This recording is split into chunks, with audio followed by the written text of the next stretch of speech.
আসসালামু আলাইকুম। প্রিয় দর্শক, অন্য মঞ্চের আলাপচারিতায় আপনাদের সকলকে আমন্ত্রণ জানাচ্ছি। আওয়ামী লীগের নেতৃত্বে শেখ হাসিনা সরকারকে ক্ষমতাচ্যুত করার জন্য যে ভয়ঙ্কর সন্ত্রাস সৃষ্টি করা হয়েছিল দেশি বিদেশি অস্ত্র, অর্থ আর প্রশিক্ষণের মাধ্যমে, তাকেই আপনারা নাম দিয়েছিলেন জুলাই বিপ্লব। গণ অভ্যুত্থানও বলেছেন কেউ কেউ, গণ আন্দোলন তো বলেনও, ইত্যাদি ইত্যাদি। রাষ্ট্রকে অস্থিতিশীল করে তুলে একটি সরকারকে ফেলে দেওয়ার দেশি বিদেশি অংশীদারিত্বে ঘটা সন্ত্রাস যে বিপ্লব নয় বা গণ অভ্যুত্থান নয়, সে কথা বহুবার বলেছি, ভবিষ্যতে আরো বলা যাবে। কিন্তু এর পেছনে ৭১-এর রাজাকার, যুদ্ধাপরাধী জামাত যে মূল শক্তি হিসেবে কাজ করেছিল তার প্রমাণও আপনারা এরই মধ্যে পেয়েছেন। কিন্তু সর্বশেষ কথিত জুলাই যোদ্ধাদের সেনাপতিরা যখন ঘটা করে জামায়াতে যোগ দিলেন, তখন আর নতুন করে এসব গল্প আপনাদের শোনানোর প্রয়োজন হয়তো নেই। কিন্তু আপনাদের একযোগে ইন্না লিল্লাহ পড়ার অনুরোধ করব তথাকথিত জুলাই বিপ্লব বা গণ অভ্যুত্থানের জন্য। কেন ইন্না লিল্লাহ পড়বেন সে কথাই আজকে বিস্তারিত বলবো।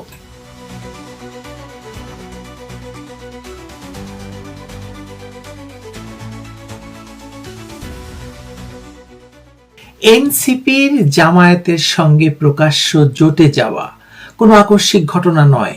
এটা আগেই লেখা একটা স্ক্রিপ্টের একেবারে শেষ দৃশ্য। অনেকে যেভাবে বিস্মিত হচ্ছেন তাতে তাদের কাছেই এই মিলন হঠাৎ বলে মনে হচ্ছে, যারা জুলাইকে একেবারে নির্দোষ ছাত্র আন্দোলন হিসেবে একরৈখিকভাবে দেখে এসেছেন, কিংবা যারা ইচ্ছা করেই আন্দোলনের ভেতরের স্তরগুলো দেখতে চাননি। রাজনীতিতে যা দেখা যায় বা দৃশ্যমান তা অনেক সময় আসল ঘটনা নয়। আসল ঘটনাটা লুকিয়ে থাকে সংগঠন, ফান্ডিং, ক্যাডার মুভমেন্ট, ভাষা ফ্রেমিং, নিরাপত্তা ছাতা, বিদেশি এনগেজমেন্ট, আর সবচেয়ে গুরুত্বপূর্ণ হচ্ছে পরবর্তী ধাপ কে কিভাবে সেট করছে তার উপর। এনসিপি আজ যেভাবে জামায়াতের পাশে দাঁড়ালো সেটাই সেই পরবর্তী ধাপ ছিল। এখন শুধু সিলমোহর পড়ছে। যতই নাহিদ বলুন না কেন এটা নির্বাচনী জোট, তাতে মানুষ আসলে নাহিদদেরকে আর বিশ্বাস করবে না। যেমন বিএনপি যখন জামায়াতের সঙ্গে ৪ দলীয় জোট করেছিল তখন থেকেই মানুষ বিএনপিকে আর মুক্তিযুদ্ধের পক্ষের শক্তি মনে করে না। আর সে কারণেই মানুষ কেবলমাত্র আওয়ামী লীগ এবং আওয়ামী লীগকেই মনে করে মুক্তিযুদ্ধের পক্ষের শক্তি। আপনাদের মনে থাকবে যে ২০২৪ সালের জুলাইয়ের শুরুটা সরকার পতনের আন্দোলন ছিল না, কোটা সংস্কার আন্দোলনের দাবি ছিল। সেই পর্যায়ে একটি বড় অংশ বা তরুণদের ক্ষোভ ছিল বাস্তব, যুক্তিসঙ্গত। অনেকেই ঝুঁকি নিয়েছিলেন সেই দাবি আদায়ের জন্য। কেউ অস্বীকার করলে সেটা অন্যায় হবে যে এটা বাস্তব ছিল না। কিন্তু যে মুহূর্তে আন্দোলনের ভাষা বদলাতে শুরু করে, টার্গেট বদলাতে শুরু করে, দাবির তালিকা থেকে হঠাৎ করে রাষ্ট্র ক্ষমতা চেয়ে বসে, তখনই বুঝতে হয় এই আন্দোলনের উপর একটা রাজনৈতিক প্রকল্প চড়ে বসেছে। প্রকল্প মানে এটা নয় যে সবাই ষড়যন্ত্রকারী। প্রকল্প মানে হলো বাস্তব ক্ষোভকে কাঁচামাল হিসেবে ব্যবহার করে কেউ কেউ তাকে নির্দিষ্ট গন্তব্যে নিয়ে যেতে চায়, এবং তাদের হাতে থাকে সংগঠিত মাঠের শক্তি, মিডিয়া ফ্রেম, আলোচনার নিয়ন্ত্রণ, অর্থ, অস্ত্র, প্রশিক্ষণ, যে কথা একটু আগে বললাম। এই জায়গাটাই জুলাইয়ের সবচাইতে বড় ট্র্যাজেডি। বাস্তব অসন্তোষকে রাজনৈতিক বেচাকেনার মাল বানিয়ে ফেলা।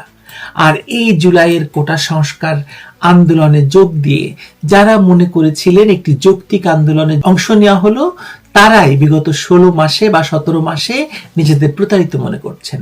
কারণ ধরুন, যেমন এই প্রশ্নটি, এনসিপি জামায়াতের পাশে গিয়ে দাঁড়ানোয় কি জুলাইকে জামায়াতের প্রজেক্ট বলা মানতে কারো আপত্তি থাকা উচিত? আপত্তি থাকা স্বাভাবিক, কারণ মানুষ নিজের কষ্টের অভিজ্ঞতাকে অপমানিত হতে দিতে চায় না। কিন্তু রাজনীতিতে সত্য মাপা হয় কে কি মনে করলো তা দিয়ে নয়, মাপা হয় ফলাফল, লাভ ক্ষতিতে এবং ক্ষমতার পুনর্বন্টনে। জুলাই পরবর্তী বাস্তবতায় কারা সবচেয়ে বেশি দ্রুত সংগঠিতভাবে স্পেস দখল করলো, কারা ন্যারেটিভের গার্ড বসালো, কারা নতুন বন্দোবস্ত নাম দিয়ে পুরনো আদর্শকে নতুন মোড়কে তুললো, কারা মাঠে এবং ক্যাম্পাসে নিজেদের ক্যাডার নেটওয়ার্ক কাজে লাগিয়ে সাধারণ ছাত্রদের লেভেল আটকে দৃশ্যপট নিয়ন্ত্রণ করলো। এই প্রশ্নগুলো করলে উত্তরগুলো অস্বস্তিকর হলেও সত্যটা বদলায় না তাতে। আর সত্যটা হলো রাষ্ট্র ক্ষমতা জামায়াত দখল করেছে, কোনো ছাত্রছাত্র নয়। 2024 আগস্টে জামায়াতের নেতৃত্বে বাংলাদেশে একটি সন্ত্রাসী তৎপরতার মাধ্যমে আওয়ামী লীগ সরকারের পতন ঘটানো হয়েছে। আর সে কারণে এনসিপির জামায়াতের সঙ্গে একীভূত হওয়া সেই অস্বস্তিকর উত্তরকে আরো নগ্ন করে ফেলেছে। কারণ এখন আর মাঝখানে কোনো পর্দা নেই এনসিপি এবং জামায়াতের মাঝখানে। এনসিপি যে কিংস পার্টি তাতে তো কোনো সন্দেহ নেই, কারো আছে? আমার নেই। কিংস পার্টি মানে এমন দল যার জন্ম হয় সামাজিক চাপের স্বাভাবিক বিকাশে নয়, বরং ক্ষমতার প্রয়োজন মেটাতে দ্রুত সাজানো অবকাঠামো হিসেবে, যাকে অর্থ দেওয়া হয়, অস্ত্র দেওয়া হয়, প্রশিক্ষণ দেওয়া হয়, নিরাপত্তা দেওয়া হয়। এনসিপি সব পেয়েছে। এনসিপির জুলাই আমব্রেলা হওয়ার কথা হয়েছিল, অথচ বাস্তবে দেখা গেল এনসিপি নিজের ভিত্তি গড়ার আগেই সমঝোতা, জোট, বৃহত্তর ঐক্য, আধিপত্যবাদ বিরোধী ব্লক, এইসব বড় বড় শব্দের আড়ালে নিজেকে অন্যের খেলার ভিতরে সঁপে দিয়েছে। আজ যখন এনসিপি বলছে তারা জামায়াত সহ সমমনা 8 দলের সঙ্গে নির্বাচনী সমঝোতায় যাচ্ছে এবং যেসব আসনে তাদের প্রার্থী থাকবে না সেখানে তারা এই জামায়াতি জোটের পক্ষে কাজ করবে, এটা কেবল টেকনিক্যাল সিদ্ধান্ত নয়, এটা দলীয় আত্মপরিচয়ের ঘোষণা। এর অর্থ দাঁড়াচ্ছে এনসিপি নিজেকে স্বতন্ত্র রাজনৈতিক শক্তি হিসাবে দাঁড় করানোর প্রকল্প থেকে সরে এসে নিজেকে মুক্তিযুদ্ধ বিরোধী এবং জামায়াতি জোটের একটি শাখা শক্তিতে পরিণত করলো। তার মানে আগের ভিডিওতে যেমনটি বলেছিলাম যে এনসিপির গুন্ডারা ছিল জামায়াতের সন্তান, কিছুদিন এদিক ওদিক ঘুরে তারা ঠিকই পিতার ঘরে ফিরে গেছে। জামায়াতের একটি দীর্ঘমেয়াদী সমস্যা হলো গ্রহণযোগ্যতা এবং ব্র্যান্ডিং। ইতিহাসের ভার, 71-এর বিতর্ক, ধর্মীয় রাজনীতির সঙ্গে ক্ষমতার নগ্ন লেনদেন, সংখ্যালঘু প্রশ্নে অবিশ্বাস, নারী নেতৃত্বের প্রশ্নে জামায়াতের ভয়ঙ্কর পশ্চাৎপদ অবস্থান, এসবের কারণে তারা সবসময় নতুন ফ্রন্ট, নতুন নাম, নতুন ভাষা তৈরি করতে আগ্রহী হয়। এনসিপি সেই নতুন ভাষার একটা চেষ্টা ছিল, যেখানে তারুণ্য, নতুন বন্দোবস্ত, জনতার অভ্যুত্থান এসব শব্দ দিয়ে পুরনো কাঠামোর জন্য নতুন দরজা বানানো হলো। এখন দরজা বানানো হয়ে গেছে, ভেতরের মালিকরা ঢুকে গেছে, তাই দরজার আলাদা পরিচয় আর দরকার নেই। সন্তানকে ফিরিয়ে নেওয়া হচ্ছে পিতার ঘরে এবং সন্তানও দেখিয়ে দিচ্ছে সে নিজের ঘর বানাতে আসেনি, বরং পিতার সম্পত্তির উপরে দাঁড়িয়েই ভবিষ্যৎ খুঁজছে। কিন্তু এই যে এনসিপির পুরুষ নেতৃত্বের বড় অংশটি গিয়ে জামায়াতি পিতার কোলে উঠলো, তাতে এনসিপির এতদিনকার পরিচিত নারী চেহারাগুলি পড়লো সবচেয়ে বড় বিপদে। তারা এক রাতেই একের পর এক পটাপট ঝরে যেতে লাগলো। তারা জানে যে জামায়াত তাদেরকে কোনোদিন নমিনেশন দেবে না, আর সে কারণেই তারা জামায়াতের কোলে উঠতে চায়নি। কিন্তু জুলাই সন্ত্রাসে জামায়াতের অস্ত্র, অর্থ, প্রশিক্ষণ সহ সকল প্রকার সহযোগিতা গ্রহণ করতে তাদের কোনো অসুবিধা হয়নি। জামায়াতের মতো তারাও 1971-কে 2024 দিয়ে প্রতিস্থাপন করতে চেয়েছে। মুক্তিযুদ্ধকে অপমান সহ সারা দেশে মব সন্ত্রাসে তাদের কোনো সমস্যা এতদিন হয়নি। কিন্তু যেই মুহূর্তে এনসিপি আনুষ্ঠানিকভাবে 30টি আসন নিয়ে জামায়াতের কোলে উঠেছে, সেই মুহূর্তে এই নারীরা বুঝেছেন যে তারা তো আসলে বাতিল মাল হয়ে গেছে। তারা অমনি নানা স্ট্যাটাস দিয়ে এনসিপি থেকে সরে যাওয়ার ঘোষণা দিয়েছেন। আর মাহফুজ আর আসিফ মাহমুদ, সজীব ভুইয়ার মতো 2 গুন্ডা সর্দারকে তো জামায়াত নেবে না, তাই বলে তারাও এনসিপির সঙ্গে না থাকার ঘোষণা দিতে বাধ্য হচ্ছে। আঙ্গুর খাট্টা হ্যায় প্রবাদটি মাহফুজ আলম আর এই আসিফের ক্ষেত্রে বেশ খাটে। এতদিন জামায়াতের নুন, তেল, চাল, ডাল খেয়ে হঠাৎ তাদের মনে হয়েছে যে তারা জামায়াতি আদর্শের রাজনীতি করবেন না। ভাবা যায় না নাটকটা। কিন্তু তবু যদি তর্কের খাতিরে মাহফুজের বক্তব্যকে মেনে নেই, তাহলেও বলতে হবে যে মাহফুজের বক্তব্যের রাজনৈতিক তাৎপর্য 2 স্তরের। এক, তিনি স্বীকার করছেন এনসিপি নাগরিক কমিটির গঠনে তিনি শুরু থেকে যুক্ত ছিলেন, পরামর্শ এবং নীতিগত সহায়তা দিয়েছেন এবং বিগ জুলাই আমব্রেলা হিসেবে স্বতন্ত্রভাবে দাঁড় করাতে চেয়েছিলেন, কিন্তু পারেননি। 2, তিনি বলেছেন জোট থেকে প্রস্তাব এসেছিল তবু তিনি নেননি, কারণ তার লং স্ট্যান্ডিং পজিশন ধরে রাখাকে বেশি গুরুত্বপূর্ণ মনে করেছেন তিনি। আমার সবচেয়ে হাস্যকর লাগছে যে 17 মাস পরে এসে মাহফুজের মতো এই এনসিপি ললনাদের মনে হয়েছে যে তারা আর জামাতের সঙ্গে রাজনীতি করতে পারবেন না। যদি জামায়াত তাদের নমিনেশন দিত তাহলে কি তারা এই পদত্যাগ করতেন? আমার সন্দেহ আছে। যেখানে গোটা জুলাই ব্যাপারটাই জামায়াতের, যেখানে তারা নিজেরাই জামায়াতের পাঞ্জাবির পকেট থেকে বের হয়েছেন এক একজন। সেখানে এতদিন পর এসব ন্যাকামো দেখলে না হেসে পারা যায় কি? আপনারাই বলুন। এখন যে ৮ দলীয় ইসলামী জোট বড় হওয়ার আলোচনা চলছে, নতুন দল যুক্ত হওয়ার কথা শোনা যাচ্ছে, এটাও আসলে জুলাই থেকে বিচ্ছিন্ন কোনো ঘটনা নয়, বরং এটা জুলাই পরবর্তী দ্বিতীয় পর্বের বাস্তব রূপ বা বাস্তবায়ন। প্রথম পর্ব ছিল আন্দোলনের কাঁচামাল সংগ্রহ, ন্যারেটিভ দখল এবং ক্ষমতা দখলের পরিবেশ তৈরি করা। দ্বিতীয় পর্ব হলো সেই বদলের ভেতর নতুন রাজনৈতিক বন্দোবস্তকে স্থায়ী করা, ভোটের মাঠে তাকে বৈধতা দেওয়া এবং রাষ্ট্রের আদর্শিক দিক নির্দেশনাকে ধীরে ধীরে বদলে দেওয়া। এই জায়গায় মুক্তিযুদ্ধ এবং স্বাধীনতাকে বিতর্কিত করার কথাটা নিছক স্লোগান হিসাবে নয়, বরং রাজনৈতিক প্রবণতা হিসাবে দেখা দরকার। যখন রাষ্ট্রের ইতিহাসকে বিতর্ক বানানো হয়, তখন রাষ্ট্রের নৈতিক ভিত্তি দুর্বল হয়, আর যখন ভিত্তি দুর্বল হয়, তখন যে কোনো পরিচয় রাজনীতি এসে সেটাকে দখল করতে পারে। এনসিপির বিলীন হওয়া মানে জুলাইয়ের নতুন বাংলাদেশ বা সেই নতুন বন্দোবস্তের ব্র্যান্ডটা শেষ হয়ে যাওয়া, এটি আর নেই। ইন্নালিল্লাহ জুলাই প্রজেক্ট, অর্থাৎ জুলাইয়ে তথাকথিত গণ অভ্যুত্থান বা বিপ্লব এখন এনসিপি জামায়াতের ভেতর বিলীন হওয়ার মাধ্যমে রাজনৈতিকভাবে মৃত্যুবরণ করলো।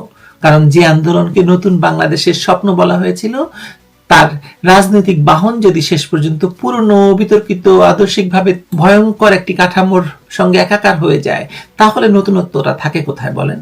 তখন জুলাই দাঁড়ায় একটি ট্রানজিশনাল টুল হিসেবে, ক্ষমতা বদলের প্রথম ধাপ, যার পরের ধাপ হলো ইতিহাস পরিচয়ের উপর চাপ তৈরি করা, সমাজকে আরো ধারালো বিভাজনের দিকে ঠেলে দেওয়া এবং রাষ্ট্রের ভবিষ্যৎকে এক ধরনের ঝুঁকিপূর্ণ মেরুকরণে আটকে ফেলা।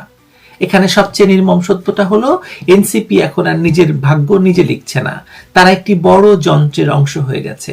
কেউ কেউ হয়তো এটাকে বাস্তববাদ বলবে, ঐক্যের প্রয়োজন বলবে, বিকল্প আধিপত্য ঠেকানো বলবে, কিন্তু রাজনীতিতে বাস্তববাদ মানে আত্মসমর্পণ নয়। বাস্তববাদ মানে শক্তি তৈরি করা, শর্ত তৈরি করা, নীতির জায়গা পরিষ্কার করা। এনসিপি যেটা করেছে সেটা শক্তি তৈরি করে না করে শক্তির কাছে নত হয়েছে। তাই অবাক হওয়ার কিছু নেই, এনসিপি যেখানে ছিল সেখানেই আছে। শুধু আজ প্রকাশ্য হলো কার ঘরে তার ঠিকানা। শুধু শুধু এদের সদস্যদের পদত্যাগ নাটকে ভোলার কোনো কারণ দেখছি না। এনসিপি জামায়াতের পেটে ছিল, কেউ কেউ বেরোনোর চেষ্টা করেছিল কিন্তু ব্যর্থ হয়ে আবার পুরোটাই জামায়াতের পেটে ঢুকে গেছে এই সদ্য জন্ম নেওয়া দলটি। আর সেই সঙ্গে আমরা আবার ৭১ পরবর্তী জামায়াত ইসলামীর পূর্ব পাকিস্তান পুনরুদ্ধার প্রকল্পে ঢুকে গেছি।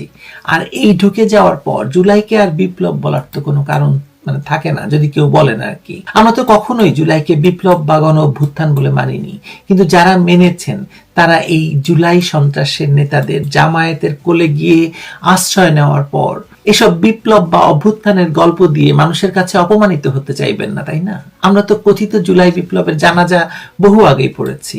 আপনারাও নিশ্চয়ই এখন ইন্নালিল্লাহ জুলাই বিপ্লব পড়াটা শেষ করে ফেলবেন। না চাইলেও আপত্তি নেই, ২০২৪ সালের জুলাই বাংলাদেশের ইতিহাসের কৃষ্ণ গহ্বর হয়েই থাকবে। আপনার চাওয়া বা না চাওয়ায় সেটা বদলাবে না।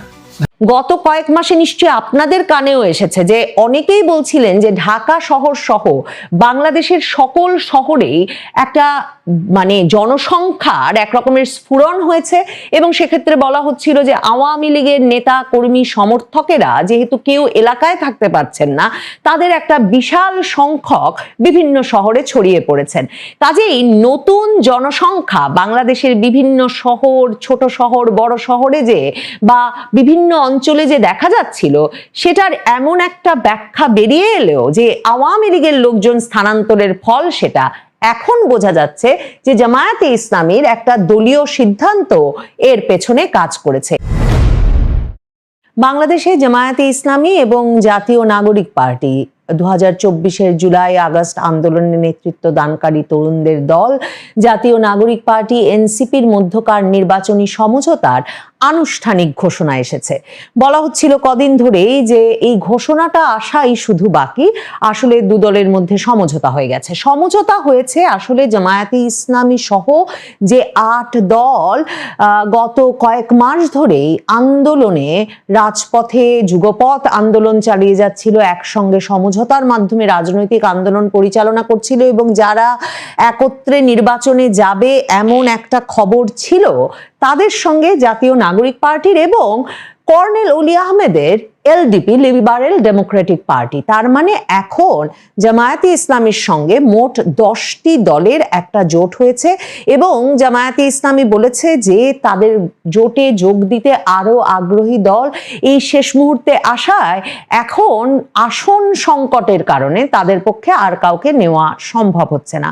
মনে হচ্ছিল তরুণদের দলের একটা বিশেষ ইচ্ছা ছিল কোনোভাবেই জামায়াতের সঙ্গে নির্বাচনী সমঝোতায় বা কোনো রকম সমঝোতায় না যেয়ে তাদের একটা আলাদা আইডেন্টিটি বা একটা পরিচিতি তৈরি করার, মানে জামায়াতের গন্ধ বা জামায়াতের যেসব দায়, মুক্তিযুদ্ধ বিরোধী দল হিসেবে, যুদ্ধাপরাধের দল হিসেবে, রাজাকারের দল হিসেবে, এসব দায় তারা কিছুতেই নিতে রাজি হচ্ছিল না। তারা নিজেদেরকে একটা মধ্যপন্থার দল হিসেবে দেখাতে চাইছিল।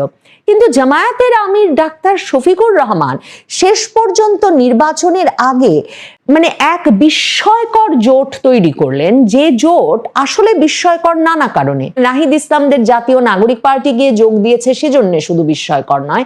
দেখেন, জামায়াতের আমির একেবারে এবছর জানুয়ারি মাস থেকে যার সঙ্গে জোট করতে প্রথমে লক্ষ্য স্থির করলেন এবং বললেন ইসলামী দলগুলোর সকল ভোট এক বাক্সে আনতে হবে এবং এবারে প্রথমবারের মতো ইসলামপন্থীদের একটা সরকার বাংলাদেশে প্রতিষ্ঠিত করতে হবে, যে বাংলাদেশে কিনা 92-94% মুসলমানের দেশ, সে দেশে কখনো কেন ইসলামপন্থীদের সরকার প্রতিষ্ঠিত হয় নাই।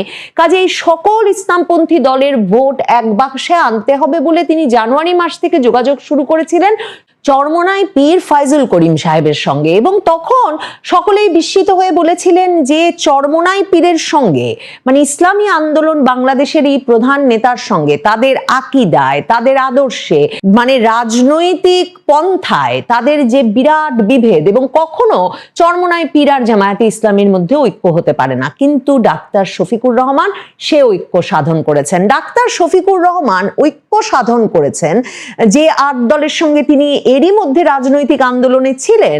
তার মধ্যে ছিল বাংলাদেশ খেলাফত মজলিসের মামুনুল হক, যিনি কিনা হেফাজতে ইসলামের মহাসচিব, এবং হেফাজতে ইসলামের প্রধান যিনি মুহিবুল্লাহ বাবুনগরী, তিনি কিন্তু এখনো বিভিন্ন সভায় সমাবেশে বলে যাচ্ছেন যে জামায়াতে ইসলামীর রাজনীতির সঙ্গে হেফাজতে ইসলামের রাজনীতিতে যারা জড়িত তাদের যোগ দেওয়া এক রকমের মুনাফিকির মতো হবে। কিন্তু এরপরেও যে এই যে হেফাজতে ইসলামের নেতৃবৃন্দকে তিনি পাশে পেলেন, চরমোনাই পীরের ইসলামী আন্দোলন বাংলাদেশকে তিনি পাশে পেলেন, সকলে জোটবদ্ধ হয়ে ডাক্তার শফিকুর রহমান যাকে বলছেন সমঝোতার নির্বাচন, এই যে একত্রে তারা নির্বাচনে যাওয়ার সিদ্ধান্ত নিতে পারলেন, তার পেছনে ডাক্তার শফিকুর রহমানের এক দুর্দান্ত কৌশল কাজ করেছে, যে কৌশলে এই দলগুলো বুঝেছে যাদের জনবল আছে, বাংলাদেশের যে কোনো আন্দোলনে তারা লোক জড়ো করতে পারে, কিন্তু বাংলাদেশে কটি আসনে তারা শেষ পর্যন্ত আসলে নির্বাচিত হয়ে এসে সংসদে জায়গা করে নিতে পারবেন, এই নিয়ে এই সবগুলো দলের দ্বিধা আছে। এদের সকলকে যে ডাক্তার শফিকুর রহমান একত্র করতে পারলেন, এখন গোয়েন্দা তথ্যে সুস্পষ্টভাবে বেরিয়ে আসছে জামায়াতে ইসলামী সুশৃঙ্খল দল হিসেবে একটা এমন প্রস্তুতি নিয়েছে বাংলাদেশের নির্বাচনে অন্তত 200 আসনে জয়লাভের জন্য, যে এই প্রত্যেকটি দল জানে সংসদে প্রতিনিধিত্ব পেতে জামায়াতে ইসলামীর সঙ্গে নির্বাচনী সমঝোতায় যাওয়া, জামায়াতে ইসলামীর সঙ্গে যে কোনো জোটে যাওয়া তাদের জন্য সবচেয়ে লাভজনক হবে এবং তাদেরকে একরকম নিশ্চয়তা দেবে যে তাদের অনেকেই, এই দলগুলোর অনেকেই হয়তো যেসব আসনে জামায়াতে ইসলামী তাদেরকে ছাড় দেবে, এমন অনেক আসনেই হয়তো শেষ পর্যন্ত তারা সংসদে যেতে পারবেন। গোয়েন্দা তথ্যে বেরিয়ে আসছে, বিশেষ করে নির্বাচন কমিশন যখন ভোটার তালিকার হালনাগাদ তথ্য প্রকাশ করছে, তখন বেরিয়ে আসছে যে ঢাকা 15 আসন জামায়াতের আমির যে আসনের থেকে নির্বাচন করবেন, 2018 সালেও তিনি ওই আসন থেকে নির্বাচন করেছিলেন, ধানের শীষ নিয়ে নির্বাচন করে 11.5-12% ভোট পেয়েছিলেন। সেই আসনটিতে দেখা যাচ্ছে বিপুল পরিমাণ নতুন ভোটার তালিকাভুক্ত হয়েছেন। গোয়েন্দা তথ্যে এখন বেরিয়ে আসছে যে ঢাকার 20টি সংসদীয় আসনে প্রত্যেকটি আসনে প্রায় 1 লক্ষ করে নতুন ভোটার যোগ করেছে, মানে প্রায় 20 লাখ ভোটারকে ঢাকায় স্থানান্তরিত করেছে জামায়াতে ইসলামী এই নির্বাচন উপলক্ষে।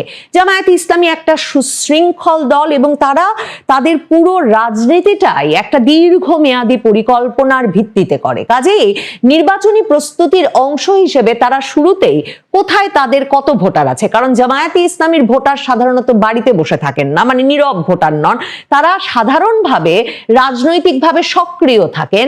কাজেই ওই রাজনৈতিকভাবে সক্রিয় কারা কোথায় আছেন, কোন সংসদীয় আসনে তাদের কত ভোটার আছে, এই তালিকাটা প্রথমেই তারা করে ফেলে এবং করে ফেলবার পর ভোটারদেরকে অন্য আসন থেকে স্থানান্তরিত করে নিয়ে এলে তারা প্রকৃত অর্থেই জয়ের একটা সুস্পষ্ট সম্ভাবনা তৈরি করতে পারবে। মানে একটা সাধারণ অঙ্ক করেছে জামায়াতে ইসলামী এবং সেই অঙ্কে তারা যখন ওই যে জামায়াতের আমির ডাক্তার শফিকুর রহমান যখন ইসলামী আন্দোলন বাংলাদেশের সঙ্গে আলাপ শুরু করেছে, যখন তারা নিজামে ইসলামী বাংলাদেশ, খেলাফত মজলিস বাংলাদেশ সহ তাদের সমমনা দলগুলোকে জড়ো করেছে, তখন তারা তাদেরকেও সেই ভোটার সংখ্যা ওইসব আসনে যোগ করতে বলেছে। এবং এখন যখন আসন বন্টন হচ্ছে তখন জামায়াতে ইসলামী কোন আসনে আসলে কোন দল একটা সাবস্ট্যান্সিয়াল নাম্বার বা গুরুত্বপূর্ণ তাৎপর্যপূর্ণ নাম্বার দিতে পেরেছে তার ভিত্তিতে আসন সমঝোতায় আসতে বলছে এবং বলছে সেটাই ন্যায্য ভাগাভাগি হবে। এবং এই অঙ্কটা এমন করে করেছে জামায়াতে ইসলামী যে যারা সেই সমঝোতায় যোগ দিচ্ছে তারা দেখছে যে জামায়াতে ইসলামীর এই অঙ্কের ফলে সুস্পষ্ট জয়ের একটা সম্ভাবনা তৈরি হয়েছে। জামায়াতে ইসলামী কি শুধু ভোটার স্থানান্তর করে, মানে ঢাকা 20টি আসনে, এবং গোয়েন্দা তথ্যে এখন বেরিয়ে এসেছে যেটা কিন্তু সরকারি গোয়েন্দা সংস্থা সরকারের সঙ্গে নির্বাচন কমিশনের সঙ্গেও এরই মধ্যে শেয়ার করেছে বলে নির্ভরযোগ্য সূত্রে জানা যাচ্ছে। সেখানে বলা হচ্ছে যে শুধু জামায়াতের আমিরের ঢাকা 15 আসনে কিংবা মামুনুল হকের ঢাকা 13 আসনে লক্ষাধিক করে নতুন ভোটার যুক্ত করার চেষ্টা হচ্ছে বা লক্ষাধিক ভোটারকে চিহ্নিত করা হয়েছে। সেটাই নয়, সারা দেশে আরো 162টি অন্তত জাতীয় সংসদের আসনে নতুন ভোটার যুক্ত হওয়ার ট্রেন্ড বা একটা ধারা পরিলক্ষিত হয়েছে এবং সেই ধারাকে মাথায় রেখে এবং অন্যান্য গোয়েন্দা তথ্যের সঙ্গে মিলিয়ে এই ধারণায় পৌঁছানোর কারণ আছে যে এটা জামায়াতে ইসলামী তাদের দলীয়ভাবে সুসংগঠিতভাবে এই ঘটনাটি ঘটিয়েছে।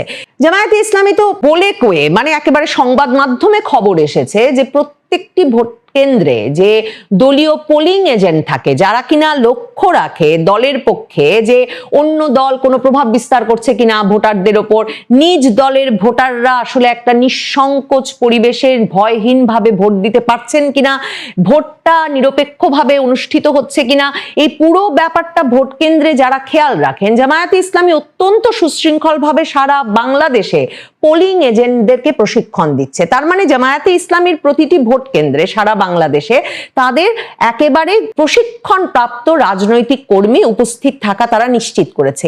এর পাশাপাশি জামায়াতে ইসলামী গোয়েন্দা তথ্য বলছে এরই মধ্যে ডিসি, এসপি, ইউএনও এবং ওসি পর্যায়ে অন্তত 60 থেকে 65% নিশ্চিতভাবে জামায়াতপন্থী কর্মকর্তাদের নিয়োগ, কৌশলগত নিয়োগ নিশ্চিত করেছে এবং এখন তারা কাজ করছে সশস্ত্র বাহিনীর যেসব সদস্যরা সারা বাংলাদেশে ভোট কেন্দ্রগুলোতে দায়িত্ব পালন করবে তাদের মধ্যে জামায়াতপন্থী বা তাদের রাজনীতির দিকে ঘেঁষা ব্যক্তিদের চিহ্নিত করার ক্ষেত্রে। এবং আপনারা লক্ষ্য করেছেন কিনা সশস্ত্র বাহিনীর পক্ষ থেকে নির্বাচন কমিশনের সঙ্গে দেখা করে এরই মধ্যে কিন্তু ভোট কেন্দ্রে অবাধ প্রবেশাধিকার দাবি করা হয়েছে। তারা বলেছে যে এখন যা নিয়ম আছে তাতে প্রিজাইডিং অফিসারের অনুমোদন ছাড়া সশস্ত্র বাহিনী ভোট কেন্দ্রে প্রবেশ করতে পারবে না, কিন্তু আইন শৃঙ্খলা রক্ষাকারী বাহিনীর বৈঠকে গিয়ে সশস্ত্র বাহিনীর পক্ষ থেকে জানানো হয়েছে তারা চায়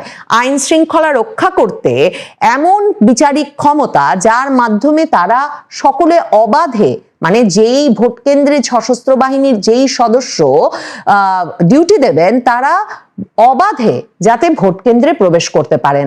অনেক সূত্র বলছে যে এটাও জামায়াতে ইসলামীর তরফে যেসব দাবি বিভিন্ন প্রতিষ্ঠানের মাধ্যমে করার ব্যবস্থা করা হচ্ছে, এই সশস্ত্র বাহিনীর অবাধ প্রবেশাধিকার নিশ্চিতকরণের বিষয়টিও জামায়াতে ইসলামীর একটা অগ্রাধিকারের মধ্যে আছে। কিভাবে একরকম নীরবে জামায়াতে ইসলামী এই বিপুল পরিমাণ লাখ লাখ ভোটার স্থানান্তরের ঘটনা ঘটানোর কাজটি সারা বাংলাদেশ জুড়ে করছে। দেখেন, গত কয়েক মাসে নিশ্চয়ই আপনাদের কানেও এসেছে যে অনেকেই বলছিলেন যে ঢাকা শহর সহ বাংলাদেশের সকল শহরেই একটা জনসংখ্যার এক রকমের স্ফুরণ হয়েছে, এবং সেক্ষেত্রে বলা হচ্ছিল যে আওয়ামী লীগের নেতা কর্মী সমর্থকেরা যেহেতু কেউ এলাকায় থাকতে পারছেন না, তাদের একটা বিশাল সংখ্যক বিভিন্ন শহরে ছড়িয়ে পড়েছেন। কাজেই নতুন জনসংখ্যা বাংলাদেশের বিভিন্ন শহর, ছোট শহর, বড় শহরে যে বা বিভিন্ন অঞ্চলে যে দেখা যাচ্ছিল, সেটার এমন একটা ব্যাখ্যা বেরিয়ে এলেও যে আওয়ামী লীগের লোকজন স্থানান্তরের ফল, সেটা এখন বোঝা যাচ্ছে যে জামায়াতে ইসলামীর একটা দলীয় সিদ্ধান্ত এর পেছনে কাজ করেছে, এবং জামায়াতে ইসলামী এক্ষেত্রে এনআইডি জাতীয় পরিচয়পত্র ব্যবস্থাপনায় সরকারের যেসব কর্মকর্তারা কাজ করেন, সেসব কর্মকর্তাদের প্রত্যক্ষ এবং পরোক্ষ সহযোগিতায় সেখানেও তারা চিহ্নিত করেছে যে কারা জামায়াতপন্থী, কারা তাদের রাজনীতি ঘেঁষা, সেই চিহ্নিত কর্মকর্তাদের সহায়তাতেই একরকমের বিনা অসুবিধায় বিপুল পরিমাণ ভোটার তাদের নাম অন্য এলাকায় স্থানান্তরের সুযোগ পেয়েছেন। জামায়াতের পরিকল্পনার কৌশল এবং তাদের দলীয় জনশক্তিকে তারা যেভাবে প্রত্যেকটি গুরুত্বপূর্ণ জায়গায় বসিয়ে, বিশেষ করে ভোটার সংখ্যায় বড় ধরনের পরিবর্তন ঘটিয়ে যে ধরনের নির্বাচনী বিজয় নিশ্চিত করবার কাজ জামায়াতে ইসলামী করেছে গত কয়েক মাসে, তাতে ডাক্তার শফিকুর রহমানের দল জামায়াতে ইসলামীর নির্বাচনে 200 আসনে বিজয় একরকম নিশ্চিত বলে এখনো জামায়াতে ইসলামীর ভেতরে ব্যাপক আস্থা কাজ করছে। তাদের মূল লক্ষ্য শুধুমাত্র ইসলামী দলগুলোর ভোটকে এক জায়গায় আনা তাই নয়, তাদের লক্ষ্য বিএনপি সহ তার জোটের আসন সংখ্যা 100-র নিচে নামিয়ে আনা, এবং তাহলেই সংসদে সংখ্যাগরিষ্ঠতা নিশ্চিত করার মাধ্যমে জামায়াতে ইসলামী সহ তার সমমনা দলগুলো এমন একটা সরকার গঠন করতে পারবে, যে সরকার, নাহিদ ইসলাম যেমন বলছেন, বিচার সংস্কার তো বটেই, একটা নতুন সংবিধানও বাংলাদেশে প্রণয়নের অধিকার রাখবে।